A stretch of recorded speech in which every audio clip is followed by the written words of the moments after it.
title. What's hotter than hot? I'm sorry, I didn't understand you. What is hotter than hot? There we go.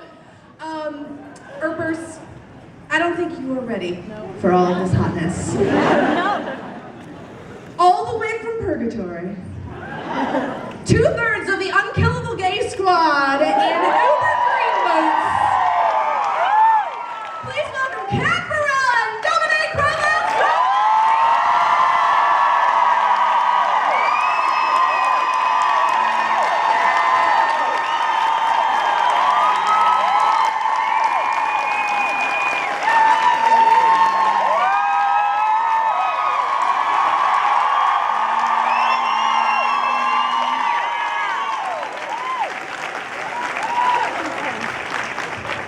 Is anyone else crying after that video? I was back there like, oh god, oh god. They were so cute. They were like huddled together over the screen watching it. It's like amazing seeing the journey, like from the beginning like that. It's really like emotional. It's been a lot. We've been through so much as all of us as a community and us as actors and with the show. It's incredible to watch it all play out. I'm sorry, you guys queued up all of this time to just come and watch us cry. Apparently that happened in the last panel too. It's all good. So, as you're saying, a lot did happen. A lot did happen to you guys in season 2. You both survived, which, God.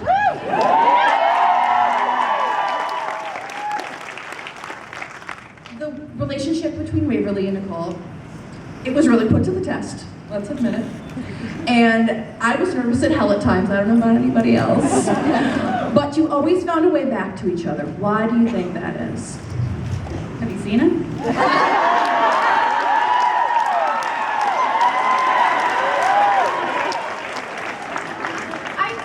Because they're destined to be together. I think there's this sense of that, well, what I love so much about the alternate reality episode is that they're together even in another universe. And I think that's just true love. That's, you know, when you find your soulmate. I think that there's nothing that can kind of stand in your way. So it's really interesting that you brought that one up, because Winona Earp gets compared to Buffy a lot, and we've all heard it, we've all probably said it, and I'm curious, were either of you fans of Buffy? We always get like ashamed. I did watch Buffy, Yeah. I did, but oh god. Okay, we're both in the same boat, so if they're gonna attack us, we're both right. I also had watched a few episodes, but wasn't entrenched in Buffy. So I knew the show, I knew the characters, but I haven't seen every single episode. Yeah. Well, there's a very famous episode called Tabula Rasa. Yeah. And the episode where everything gets reset when Winona disappears. And it's very, I mean, you guys got Tabula Rasa feels from that episode, right? All right. How was it to have your characters take this journey of falling in love with each other all over again in a completely different way? We were both like, oh my god, when there was that slow motion walking in, when I'm like, it would be like pickles or whatever. But that's so fun, and it was actually really difficult because that scene was shot, it was the first scene, I think I'm right in saying, of that block. So we shoot 2 episodes at a time. I'm sure you know this, and I'm probably repeating myself, but we shoot 2 episodes at a time, and then we have, and then we go to the next 2 episodes. So we're prepping the 2 episodes whilst we're shooting. You know what I mean? You know.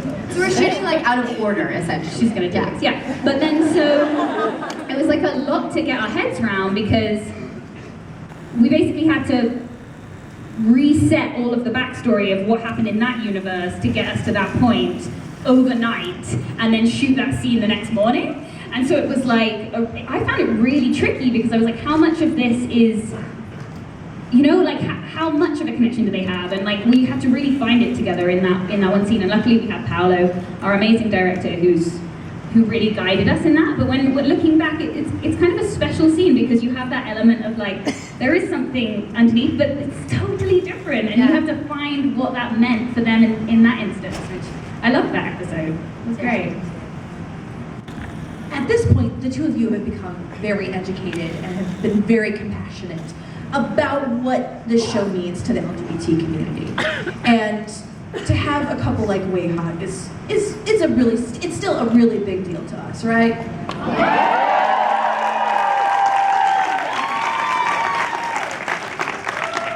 And it's a big responsibility to play characters, for actors to play characters like this. And it's been a real blessing that both of you have embraced this so heartily and been such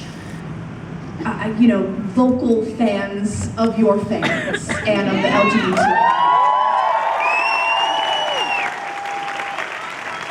And not just you, but your entire cast and Emily and everyone involved. It's been phenomenal.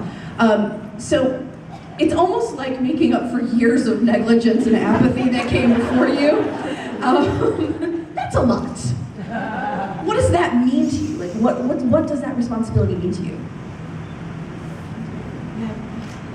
They're consulting. How cute. I've had some coffee. Sorry, All right. I'll go. Okay. I mean, it means, first of all, and I've kind of touched on this before, but as an actor, you don't always get to see the fruits of your labor, if you will. Because you go into acting because you want to affect people, and you want to help them feel something in some way. And so to actually get to engage and see people face to face and hear stories about how the show has affected their lives or helped them or changed things, and it's so overwhelmingly positive. As someone just doing the craft, it's extremely gratifying because you think, oh, someone's appreciating the work. I'm not just acting into this black hole. So there's that. But then I think it's also, I feel extremely honored, and I've also said this before, I just feel so grateful to be a part of this. I don't feel like singular, and I just feel like a piece of this massive puzzle. I mean, look at this convention. We came here last year and it was half the size in a year. And that was the first year, and I just think, like, I feel like we're all part of a change. Like, I really feel, even looking at media this year, things are better. And we talked about this at a nice breakfast we had this morning with some fans, and I really feel like things are changing, and I feel just like we are a part of a really special time in history, and I feel very grateful to be here to experience it.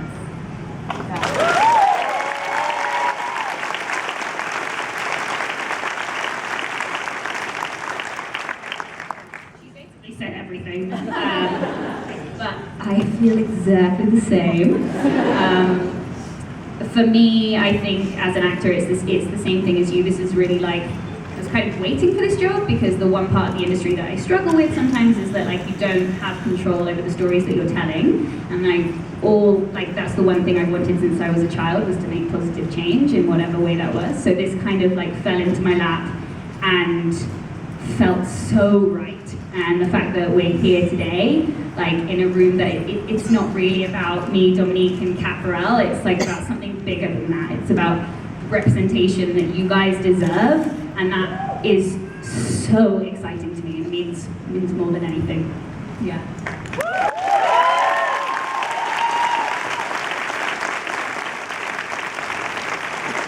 You have an extremely dedicated fan base with zero chill.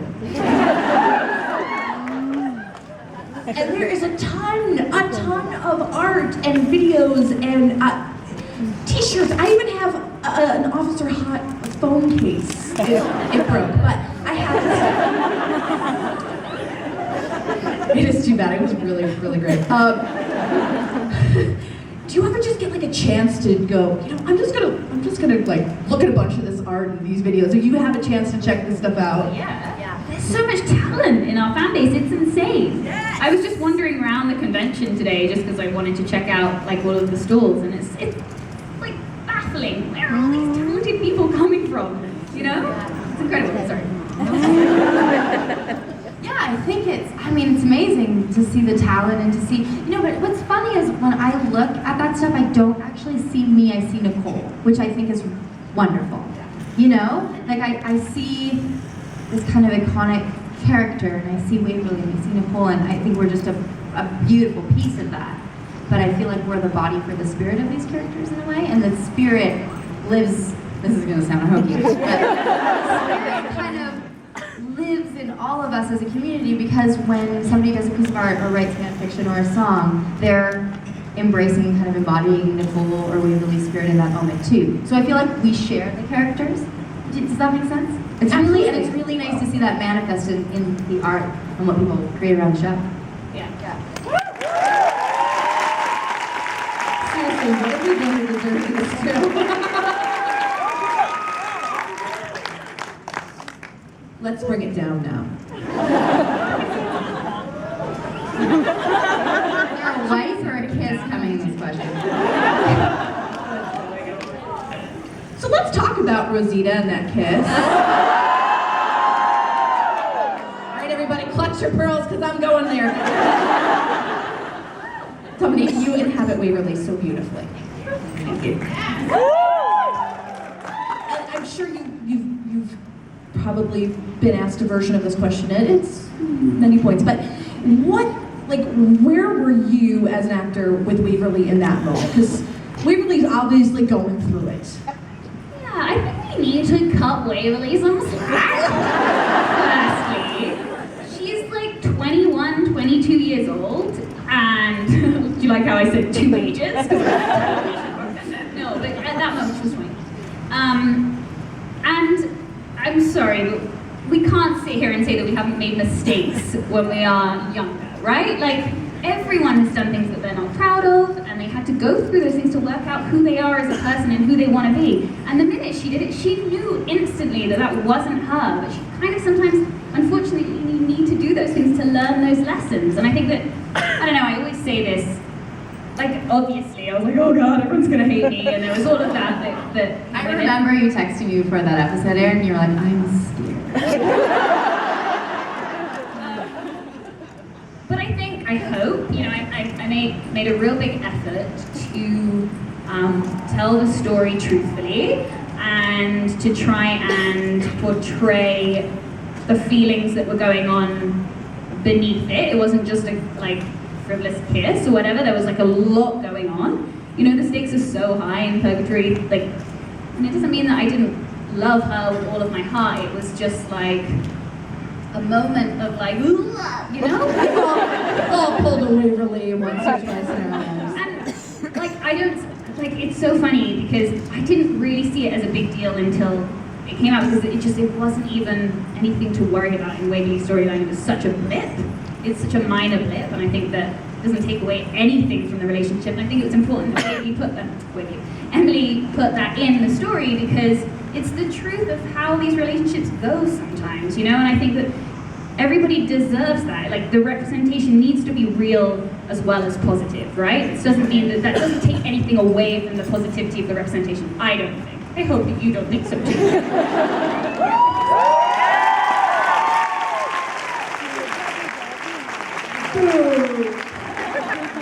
I'm sure everyone experienced a slight moment of panic in that scene, just because, track record-wise, we haven't had the best experiences throughout history with LGBT characters, but Winona Earp loves to turn those tropes on their heads, and so we really had nothing to worry about, and all it did was make this all better, right? Well, Kat. I knew it was coming. She's got a wife.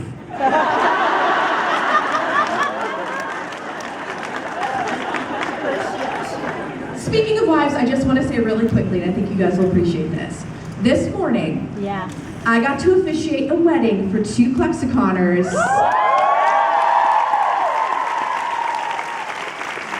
They have been together for 24 years. And they're Australian, okay? And finally have the right to get married. So